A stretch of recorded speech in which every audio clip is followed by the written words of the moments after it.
দুর্যোগে পরীক্ষা নেওয়ার প্রতিবাদে উত্তাল রাজপথ। আমরা চাই মিলন পদত্যাগ করুক। মিলন যদি এই দাবি না মানে এবং আগামী পরীক্ষা স্থগিত না রাখে, আন্দোলন সারা বাংলাদেশে আরো বেগবান হবে। ঢাকা সহ বিভিন্ন জেলায় সড়ক অবরোধ, শিক্ষার্থীদের পড়ার টেবিলে ফেরার অনুরোধ শিক্ষামন্ত্রীর। শিক্ষার্থীদের কোনো রকম অস্থিরতার দরকার নেই। আমরা তাদেরকে কিভাবে পরীক্ষা নেওয়া যায়, কিভাবে তাদের রেজাল্ট ইমপ্রুভ করা যায়, সবকিছু আমরা দেখব। প্রয়োজনে আমরা রি এক্সামিনও নিতে পারি। দেখছিলেন প্রধান শিরোনাম। এবার জানাবো অন্যান্য শিরোনাম। ধ্বংস, ক্ষুধা, অনিশ্চয়তার কবলে বন্যা কবলিত হাজারো মানুষ। বেশি কষ্ট হয়ে বাদ পানি চলছে লাভ বিজে গিয়ে নষ্ট হয়ে গেছে, পুরা নষ্ট হয়ে গেছে, পুরা হাঁস নষ্ট হয়ে গেছে। দ্রুত ব্যবস্থা নেওয়ার আশ্বাস সরকারের। পুনর্বাসন বিষয়টাকে আমরা অগ্রাধিকার দিয়েছি। এই কৃষিতে কি ক্ষতি হয়েছে সেটার অ্যাসেসমেন্ট তৈরি হচ্ছে। তরুণ ও সম্ভাবনাময় উদ্যোক্তাদের পাশে থাকার প্রতিশ্রুতি প্রধানমন্ত্রীর। 5 কোটি টাকা পর্যন্ত সহায়তার প্রতিশ্রুতি। আমরা যদি দেখি অ্যানালাইসিস করি যে ওই আইডিয়াগুলো will give us a good benefit, definitely আমরা ওগুলোকে ফান্ড করবো ইনশাআল্লাহ। শেখ হাসিনা দেশে ফিরলে ন্যায় বিচার নিশ্চিত করা হবে, সরকারের উপর কোনো চাপ নেই জানান ডাক্তার জাহিদ। সিলেটের এমসি কলেজ ছাত্রাবাসে গৃহবধূকে ধর্ষণ মামলার রায়, 1 জনের মৃত্যুদণ্ড, 3 জনের যাবজ্জীবন সাজা। দর্শক, স্বাগত নিউজ 24 সংবাদে। পুরো সংবাদে আপনাদের সাথে আছি আমরা দুজন। আমি সোহাগ বক্স, সঙ্গে আছি আমি নাফিসা হক। আপনারা এতক্ষণ দেখছিলেন বিআরবি কেবলস সংবাদ শিরোনাম। এবারে পুরো খবর। প্রবল বৃষ্টি আর জলাবদ্ধতার মধ্যে এইচএসসি পরীক্ষা নেওয়ার প্রতিবাদে রাজধানীর সায়েন্স ল্যাব, উত্তরা সহ বিভিন্ন জায়গায় সড়ক অবরোধ করে বিক্ষোভ করেছে শিক্ষার্থীরা। অবিলম্বে শিক্ষামন্ত্রীর পদত্যাগ, পরীক্ষা না দিতে পারাদের পরীক্ষায় বসার সুযোগ দেয়া এবং জলাবদ্ধতা না কমা পর্যন্ত পরীক্ষা পেছানোর দাবি জানিয়েছে তারা। সড়ক অবরোধের কারণে রাজধানীর বিভিন্ন এলাকায় দেখা দিয়েছে তীব্র যানজট।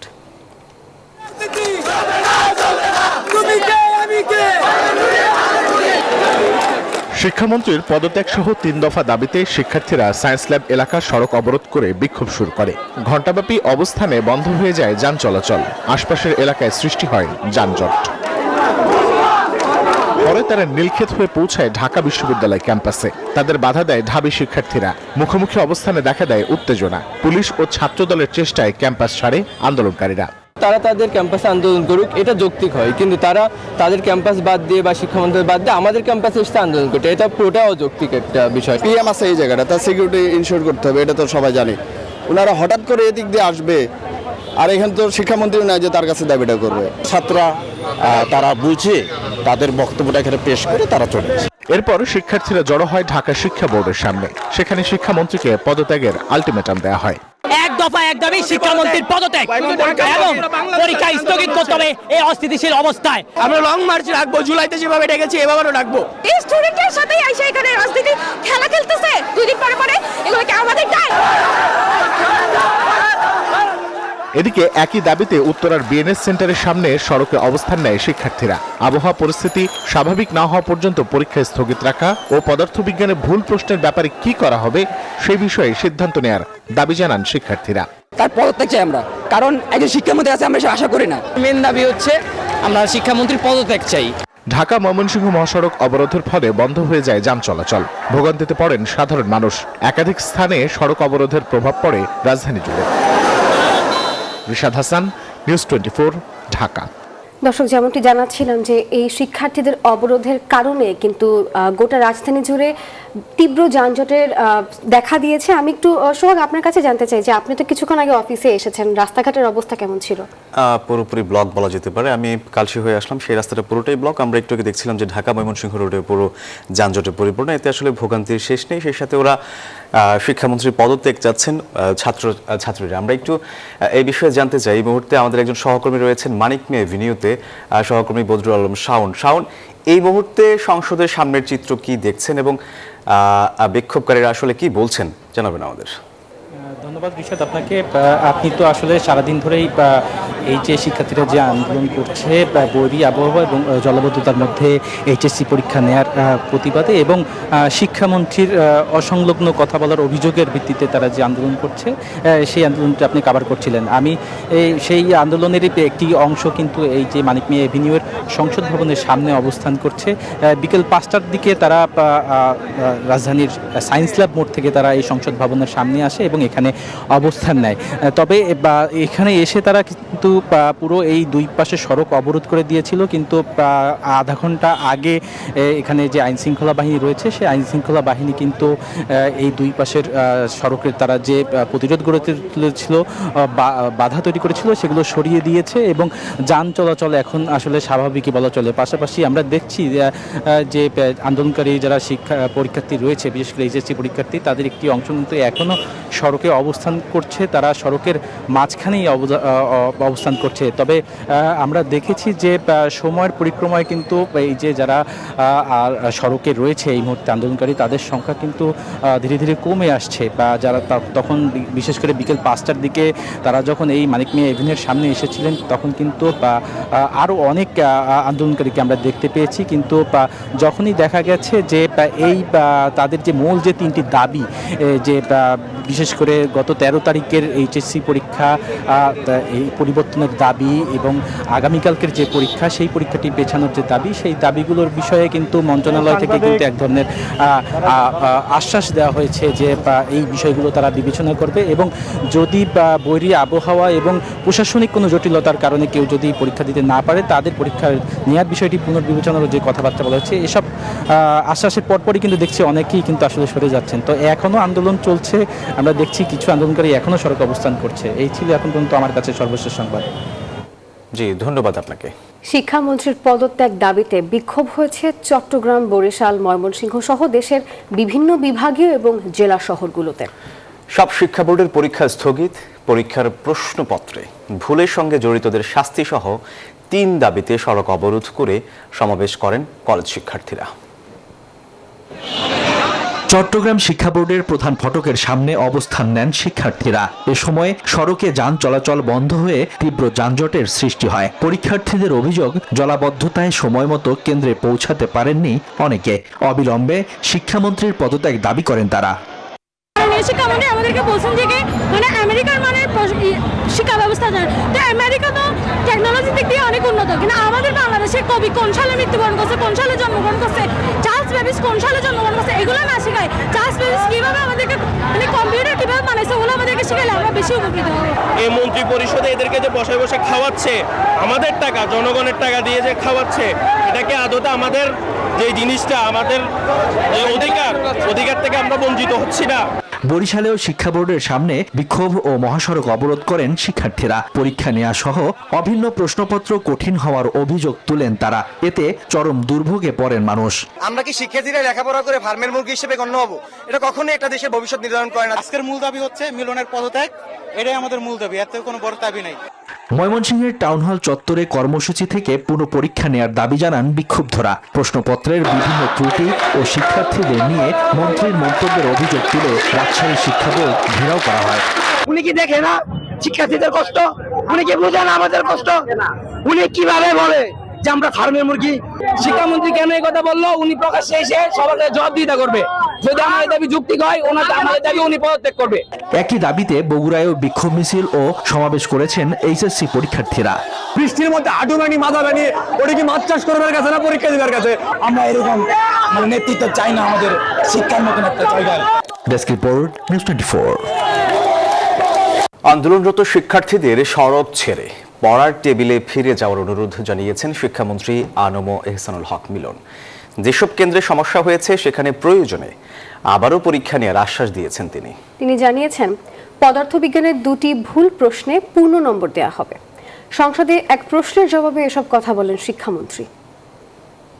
প্রতিষ্ঠান থেকে তাদের যে দুর্যোগপূর্ণ আবহাওয়ার মধ্যে এইচএসসি পরীক্ষা হওয়ায় শিক্ষামন্ত্রীর পদত্যাগের দাবিতে রাস্তায় শিক্ষার্থীরা। এমন প্রেক্ষাপটে সংসদে প্রশ্নের মুখে পড়েন শিক্ষামন্ত্রী। আমি মাননীয় মন্ত্রীর কাছে প্রশ্ন রাখছি, এইচএসসির মতো একটি অত্যন্ত গুরুত্বপূর্ণ পরীক্ষা যেটার উপর নির্ভর করে আগামীতে একটা ছেলে বা মেয়ের ভবিষ্যৎ কোন দিকে যাবে, মাননীয় মন্ত্রীকে দয়া করে বলবেন যে কি সমস্যা ছিল পরীক্ষাটি কিছুদিনের 2 দিনের জন্য বা 1 দিনের জন্য পিছিয়ে দেওয়ার। প্রশ্নের জবাবে শিক্ষামন্ত্রী বলেন, সংশ্লিষ্টরা সবাই বলেছিলেন আবহাওয়া ভালো থাকবে, তাই পরীক্ষা বহাল রাখা হয়েছিল। পদার্থবিজ্ঞানের যে 2টি প্রশ্ন ভুল ছিল সেগুলোতে পূর্ণ নম্বর দেয়া হবে। আমরা 64টি জেলার এসপি এবং 8টি বিভাগীয় কমিশনার এবং প্রত্যেকটি বোর্ডের চেয়ারম্যান, ইউনো সকলের সাথে আমরা কথা বলেছি এবং ওয়েদারম্যান আমরা ব্রডকাস্টিং এর জন্য তাদের সাথে কথা বলেছি।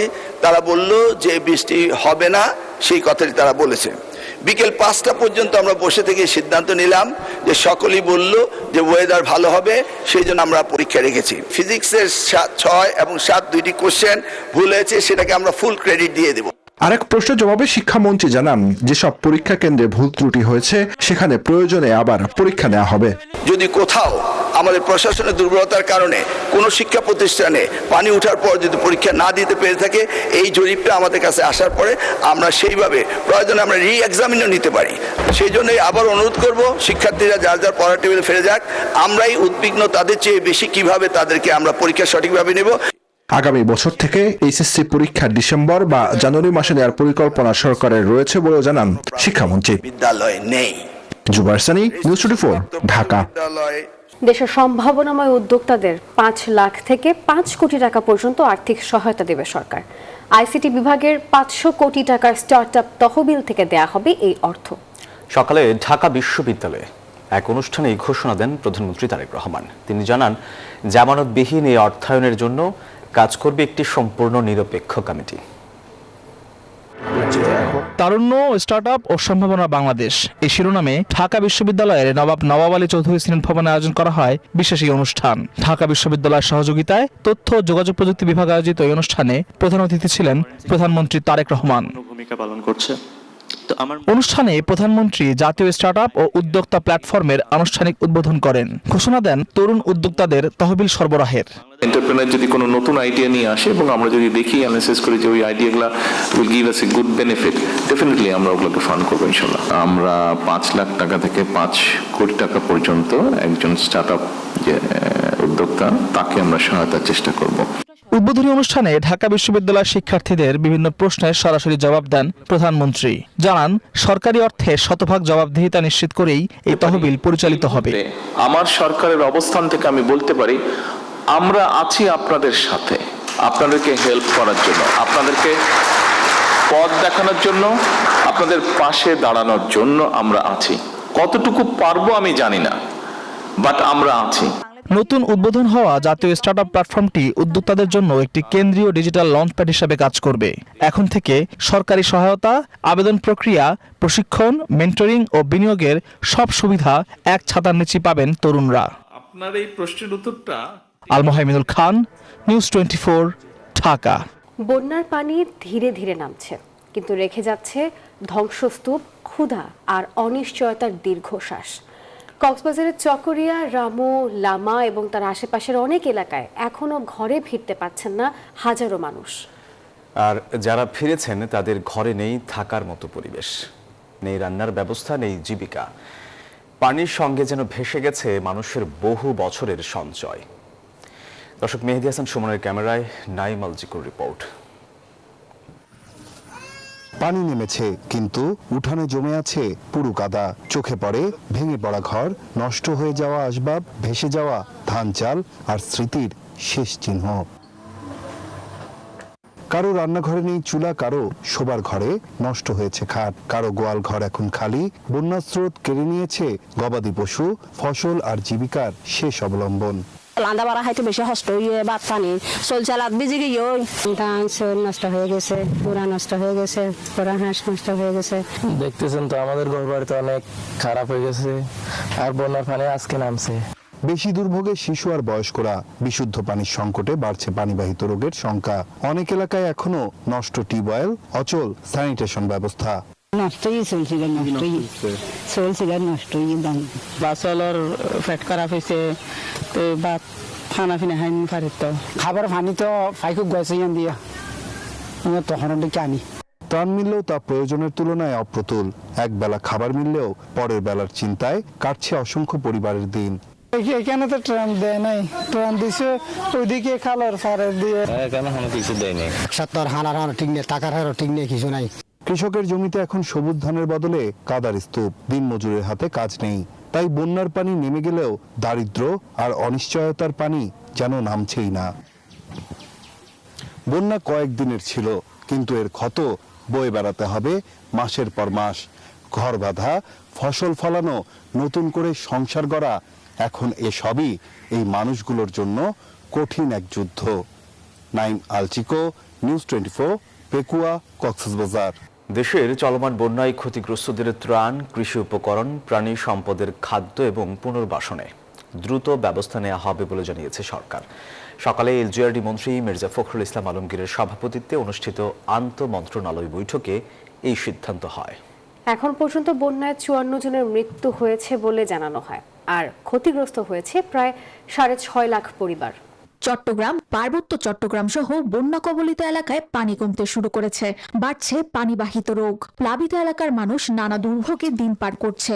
এই অবস্থা মোকাবেলায় দুর্গতদের দ্রুত পুনর্বাসনের সিদ্ধান্ত নিয়েছে সরকার। মঙ্গলবার আন্তঃমন্ত্রণালয় বৈঠকে বন্যা পরিস্থিতি মোকাবেলায় তাৎক্ষণিক ও দীর্ঘমেয়াদী করণীয় নিয়ে আলোচনা হয়। জানানো হয়, ক্ষতিগ্রস্তদের জন্য ত্রাণ, কৃষি উপকরণ, প্রাণী সম্পদের খাদ্য এবং দ্রুত পুনর্বাসনের ব্যবস্থা করা হবে। পুনর্বাসন বিষয়টাকে আমরা অগ্রাধিকার দিয়েছি। এই কৃষিতে কি ক্ষতি হয়েছে সেটার অ্যাসেসমেন্ট তৈরি হচ্ছে। যে কোনো মানুষ যে কোনো রোগে বা সাপে কামড় সহ আক্রান্ত হলে নিকটস্থ উপজেলা সদরে চিকিৎসার ব্যবস্থা করবেন, সেই নির্দেশনা প্রদান করা হয়েছে। এ সময় কৃষিমন্ত্রী জানান, বন্যায় সবচেয়ে বেশি ক্ষতিগ্রস্ত হয়েছে ধানের বীজতলা। সরকারি জমিতে বীজতলা করে কৃষকদের মাঝে চারা বিতরণের কথাও জানান তিনি। ঠিক এই সময়ে এই বন্যার কারণে আমাদের ধানের বীজ ওই এলাকায় অলমোস্ট নেই, ধানের বীজ আর নাই, ডুবে গেছে। পানি কমে গেলে ভেঙে যাওয়া বাঁধ ও ক্ষতিগ্রস্ত অবকাঠামোর জরুরি ভিত্তিতে মেরামতের কথা জানান পানি সম্পদ প্রতিমন্ত্রী। যেসব এলাকায় বন্যা হয়েছে, বাঁধ ভেঙে গেছেন, সেসব এলাকায় তারা যেন সার্বক্ষণিকভাবে সেখানে বাঁধগুলো পুনর্নির্মাণ এবং জরুরি ভিত্তিতে কিছু কাজ থাকে, সেই কাজগুলো আমরা করার নির্দেশনা দিয়েছি। বন্যা শেষ হলে ক্ষয়ক্ষতির পূর্ণাঙ্গ হিসাব শেষে সবাইকে পুনর্বাসন করার আশ্বাস আসে সরকারের পক্ষ থেকে। Desk report, news 24। Sheikh Hasina দেশে ফিরলে তার ন্যায় বিচার পাওয়া নিশ্চিত করবে সরকার, এমনটাই জানিয়েছেন প্রধানমন্ত্রীর তথ্য উপদেষ্টা জাহিদুর রহমান। সচিবালয় ব্রিফিংয়ে তিনি বলেন, প্রত্যর্পণ চুক্তির মাধ্যমে তাকে ফেরানোর চেষ্টা চলছে। শেখ হাসিনার ফেরার ঘোষণা সরকারের উপর ভূ রাজনৈতিক কোনো চাপ তৈরি করছে না বলেও তিনি জানান। 2024 সালে গণ অভ্যুত্থানে ক্ষমতাচ্যুত হয়ে দেশ ছেড়ে ভারতে আশ্রয় নেন শেখ হাসিনা। সম্প্রতি রয়টার্সকে দেয়া এক সাক্ষাৎকারে তিনি বলেন, আগামী ডিসেম্বরে দেশে ফিরে আদালতে আত্মসমর্পণের পরিকল্পনা রয়েছে তার। তাকে স্বাগত জানানোর কথা বলেছেন প্রধানমন্ত্রীর তথ্য উপদেষ্টা জাহিদুর রহমান। সচিবালয় ব্রিফিংয়ে সাংবাদিকদের প্রশ্নের জবাবে জানান, শেখ হাসিনার ন্যায় বিচার নিশ্চিত করা হবে। ওনার আসার ব্যাপারে আমরা যেহেতু চেষ্টা করছি, উনি যদি আসেন, উই ডু ওয়েলকাম হার। আমরা কিন্তু শুরু থেকে একটা কথা, আমরা তাকে স্বাগত জানাচ্ছি। তার জন্য জাস্টিস নিশ্চিত করতে চাই, ইনসাফ নিশ্চিত করতে চাই। তার মৃত্যুদণ্ড হয়েছে, তিনি আসবেন, তিনি আসলে তাকে আমরা যদি প্রত্যর্পণ করে আনতে পারি, আমরা তো সেই চেষ্টাই করছি। আর উনি আসলে তো আমাদের সাথে দুই পক্ষের যোগাযোগ হয়ে যদি আসে, দ্যাটস ফাইন। উনি যাবেন, উনি মামলা ফেস করবেন।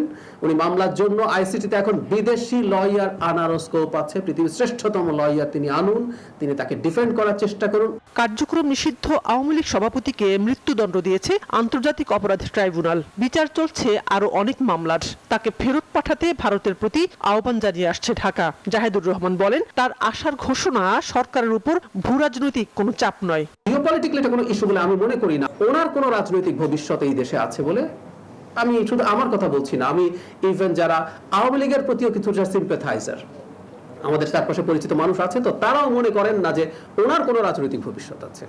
তো এইটাই আর কি। সুতরাং এটাকে আমি কোনো চাপ বা কোনো প্রবলেমের কিছু বলে মনে করি না।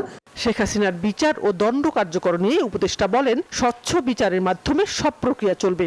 উনি আসলে কিভাবে আসবেন, প্রসেসটা ঠিক হয়ে যাবে। আমি জানি না উনি কিভাবে কি করবেন না করবেন, উনি ওখানে কিভাবে আছেন এগুলো ওই রাষ্ট্র জানেন। উনি যদি আসতে চান, ওই রাষ্ট্র আমাদের রাষ্ট্রের সাথে কথাবার্তা বলে ব্যবস্থা করবেন। শানাজি ইয়াসমিন, নিউজ 24, ঢাকা।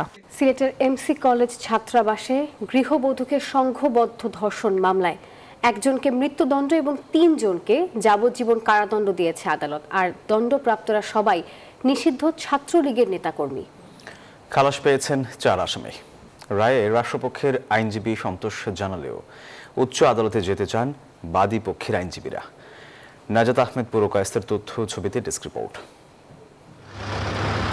2020 সালের 25 সেপ্টেম্বর সিলেটের এমসি কলেজ ছাত্রাবাসে স্বামীর সঙ্গে ঘুরতে গিয়ে সংঘবদ্ধ ধর্ষণের শিকার হন এক গৃহবধূ। এ ঘটনায় 6 জনের নাম উল্লেখ করে এবং অজ্ঞাতনামা আরও 2 জনকে আসামি করে মামলা দায়ের করা হয়। দীর্ঘ 6 বছর পর বহুল আলোচিত এই মামলার রায় দেন আদালত। মঙ্গলবার দুপুরে সিলেটের দ্রুত বিচার ট্রাইব্যুনালের বিচারক স্বপন কুমার সরকার 91 পৃষ্ঠার রায় পড়ে শোনান। রায়ে প্রধান আসামি সাইফুর রহমানকে মৃত্যুদণ্ড এবং অর্জুন লস্কর, তারিকুল ইসলাম তারেক ও শাহ মাহবুবুর রহমান রনিকে যাবজ্জীবন কারাদণ্ড দেওয়া হয়। মামলার অপর 4 আসামিকে বেকসুর খালাস দেন আদালত। রায়ে সন্তোষ প্রকাশ করেন রাষ্ট্রপক্ষের আইনজীবী। তথ্য উপাত্ত বিচার বিশ্লেষণ করে, সাক্ষীদের জবানবন্দি সব কিছু বিচার বিশ্লেষণ করে যে জাজমেন্ট দিয়েছেন সেটা আমার দৃষ্টিতে আমরা রাষ্ট্রপক্ষ সন্তুষ্ট। তবে রায়ে অসন্তুষ্টি প্রকাশ করে উচ্চ আদালতে আপিলের কথা জানান আসামি পক্ষের আইনজীবী। এই প্রসিকিউশন স্টোরিকে সমর্থন করে নাই, কোনো সাক্ষী সমর্থন না করলে কিভাবে সাজা দেওয়া হবে? সুতরাং আমরা সংক্ষুব্ধ, আমরা উচ্চ আদালতে। রায় কার্যকর হলে তা ভবিষ্যতে এ ধরনের অপরাধ দমনে ইতিবাচক ভূমিকা রাখবে বলে মনে করেন সাধারণ মানুষ। এইটা কার্যকরী করে দেওয়া হোক, এতে সমাজও ভালো একটা মেসেজ যাইব। এদের শাস্তি হওয়া উচিত। এরা যারা দর্শন করছে এরা তো আসলে অমানবিক কাজ করছে। মামলাটি নারী ও শিশু নির্যাতন দমন ট্রাইব্যুনাল থেকে গত বছরের মে মাসে দ্রুত বিচার ট্রাইব্যুনালে হস্তান্তর করা হয়। এরপর মোট 25 জন সাক্ষী আদালতে সাক্ষ্য দেন। নাজাত আহমদ পুরকায়েস্ত, নিউজ 24, সিলেট। হরমুজকে ঘিরে আরও বিস্তৃত হচ্ছে ইরান যুক্তরাষ্ট্র সংঘাত। সোমবার রাতেও ইরানে হামলা চালিয়েছে যুক্তরাষ্ট্র। বন্দর আব্বাস এবং বুশেহরে শোনা গেছে বিস্ফোরণ। পাল্টা জবাবে সংযুক্ত আরব আমিরাতের 2টি তেল ট্যাঙ্কার এবং জর্ডান এবং বাহরাইনে মার্কিন স্থাপনায় হামলার দাবি করেছে IRGC। একই সঙ্গে ইরানের হরমুজ বন্ধ রাখার হুঁশিয়ারিতে বাড়ছে সর্বাত্মক যুদ্ধ ও বৈশ্বিক জ্বালানি সরবরাহে সংকটের আশঙ্কা। দর্শক, এই ছিল নিউজ 24 সংবাদের এখনকার আয়োজনে। এতক্ষণ সাথে থাকার জন্য ধন্যবাদ সবাইকে।